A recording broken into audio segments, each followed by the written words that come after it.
A word of warning. This is a show featuring adults, using adult language, and discussing adult themes. You have been warned. Hello, and welcome to Bucharest After Dark, a show that seeks to pull back the curtain on our unlives, the masquerade, our players, and our characters. So grab a glass of wine, blood, or what have you, and join us as we get to delve deep into our minds and histories and find out some preferably risque questions and their answers. But I'll protect you while you're here. I'll keep you safe while you're near. Your safety is my career. I'll make your troubles disappear.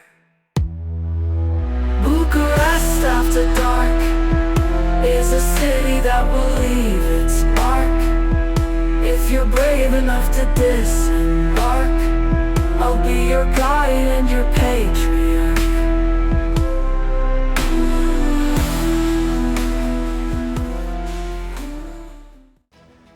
Welcome back. We are rejoined today by Demi, who will have answers for us from an entire series of characters that might surprise you. Welcome back, Demi. Hello. So let's get right into the questions. I wanted to know, actually, is there ever a moment in the experiences you've had up until now where a character's actions or choices surprised you as the player? We're talking character player?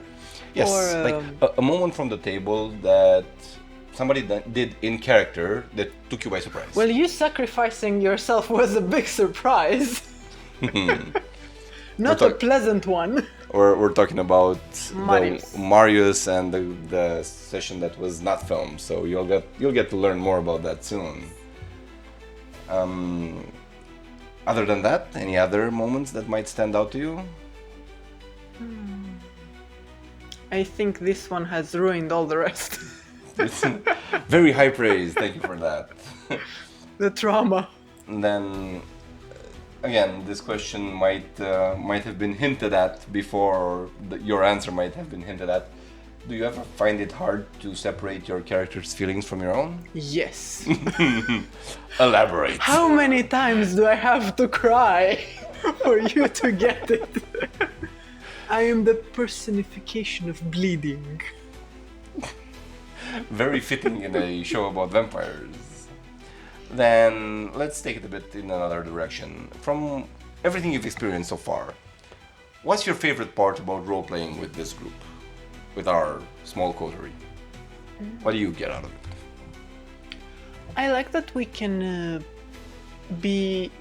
have fun and fool around, but we can also have more serious moments. Not necessarily simultaneously, but both instances are equally interesting and satisfying. Very nice, thank you. Then, if we are going a bit in the more serious direction, let me ask you the same question that I asked those before. If the choice was put to you, would you rather be embraced and live forever with power, or would you take mortality with its final and tragic end? I don't even know what to do in the mortality days. What will I do with it? Would you choose the darker path, though? Would you feed on people? No. You're too merciful? Please, can I fight you? Kind sir. One drop of blood. Okay, then since this is based on your personality as the player, what is something that your character struggles with that you would personally understand? Any of your characters you can answer as... I will go to Ellie because it kind of follows what we just talked about. Ellie has trouble with her beast more or less. She's the most humane of my characters, so she has more trouble, feeding in more aggressive ways or Okay. hurting others. The question was something you personally understand. Do you have problems with your beast? Is something you deal with in day-to-day life? No, in her, in what I understand is, hurting others. That Sure. is something that I can't really resonate with. Okay. Do you want to though? Sometimes. Are you tempted to? Yes. And that is where I understand the Nova. Okay. So if you had to give any of your characters advice from your personal perspective, what would you say to them? Don't do drugs. This is Ellie, I'm guessing. Stay in school. Does Ellie do drugs or does she just distribute them? Is the question I have to Both. ask. Both? Both is good. We're not promoting this, just so it's clear. We are talking about characters here. I've never done drugs in my life. Wink, wink. No, that is... I'm kidding. Yeah, very good to know. It's a very healthy lifestyle to choose. We support that. Okay, so if you had to find yourself in situations such as the ones we've been describing, like if you found yourself in a situation where the characters were more manipulative or more seductive, how do you find those situations? Do you find them fun, challenging, uncomfortable? You as the player. Me as a player in the game setting, not Yes, in the game setting. It's fun. It's interesting. I think I would feel uncomfortable if we hadn't had discussed Boundaries. and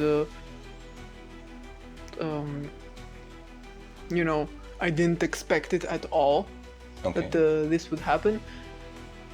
But I know what kind of game it is. I know the people I'm playing with. We have good communication between us, I like to think. Sure, we do.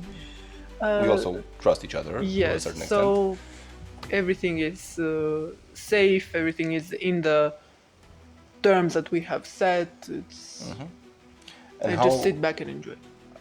this is in the situation where you are supposed to participate in somebody else's scene. How often do you find yourself being drawn to such situations? Not necessarily with Nova, with all characters in the past. Are you flirty at the table? I have trouble being flirty in general, in and out of character, which is why characters like Yvonne are very challenging to me. Hey, you made her. I know. Little did I know that it's more uncomfortable for me to play it because me as a person is not comfortable being that way. I have a fear of looking and sounding ridiculous, so I'm like, okay, I will not even try. So, do you have a certain moment when you found yourself trying to be flirtatious and you didn't? I just don't do it. Oh, okay. What I did with Ellie, because Ellie is more easygoing, is approach it as a joke or very straightforward. Hi, you wanna do that? I don't know if this counts as flirting. We'll bang, okay? Yeah, Come makes over. sense. Sex, drugs, rock and roll. Makes sense, actually. You did put her in a band. So, yeah. Okay, then if you look at like the the vampire experience, like what vampires go through, do you think is it more about love or do you think it's more about power and hunger for them? I think it depends on the individual. Okay. If we're talking. I will take my characters as examples because I like trying different things with them. Ellie is more about love and experiencing different things and having fun. Isabella is more about the power Status. Yes. and the power struggle, quote unquote. Okay. Quite a good answer, thank you. From what you've experienced so far, do you think of a moment that for you has been the most intense or electrifying when it comes to chemistry between players at the table? Something that resonated with you, something that was very cool? I love the Marius and Ellie interactions. They had a really interesting bond. The Bruja and the Malkavian protector. The crazy one and the straightforward one that made it work somehow. Yes. It was very, very It was, intense. And now that we have him back, we can have more of that, Yeah. I guess. That was lovely. Okay, then apart from all of that, the current coterie, our current adventures, is there a particular scene or moment where you felt the tension was closer to real, like either tension, whether romantic, seductive, dangerous? Did you have a moment where it felt more real to you, is what I'm asking. It was from the first sessions when we were experiencing each of us right after the embrace, what our sires had prepared for us, and it was strangely personal and mind fucky. Mindfucky is a I very good can- term. yeah. Thank you. As a Malkavian, I know Okay. the right terms. Well, since you have this vast experience with VTM, I should ask, from your perspective, what do you think is more intimate for a vampire? Is it blood or sex? Blood. Why? What do you mean? Why? Blood is everything. It's sex, it's money, it's art, it's everything. So given a choice as a vampire, if somebody were to say what would you rather give up, blood or sex, you would... You cannot give up blood. I'm asking as a theoretical question. You cannot give up blood. There you go. We'll definitely get to know more about Demi and all the characters living in her mind in the next episode. So please do join us next time on Bucharest After Dark. Bucharest After Dark is a city that will leave its mark. If you're brave enough to disembark, I'll be your guide and your patriarch. There is danger around every corner. 3, 2, 1, and... Shut up, voices in the background!